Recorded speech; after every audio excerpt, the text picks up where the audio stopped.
Hi friends, అందరికీ ముందుగా తెలుగు భాషా దినోత్సవ శుభాకాంక్షలు. ఫ్రెండ్స్, ఈరోజు అంటే ఆగస్టు 29 గిడుగు వెంకటరామూర్తి గారు జన్మించిన రోజు. వీరి జన్మదినాన్ని పురస్కరించుకునే తెలుగు భాషా దినోత్సవం మనందరం జరుపుకుంటూ ఉంటాం.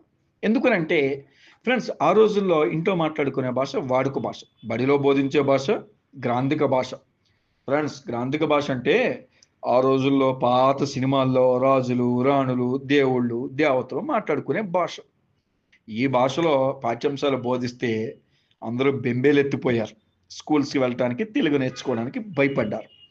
దీంతో ఇది పెద్ద సమస్యగా గుర్తించినటువంటి గిడుగు వెంకటరామూర్తి గారు, ఇంట్లో మాట్లాడే భాష, బడిలో బోధించే భాష ఎందుకు వేరుగా ఉండాలని ప్రశ్నించి, వాడుక భాషనే బడిలో బోధించాలని వ్యావహారిక భాషా ఉద్యమాన్ని నడిపించారు. చివరికి ఆయన సాధించారు.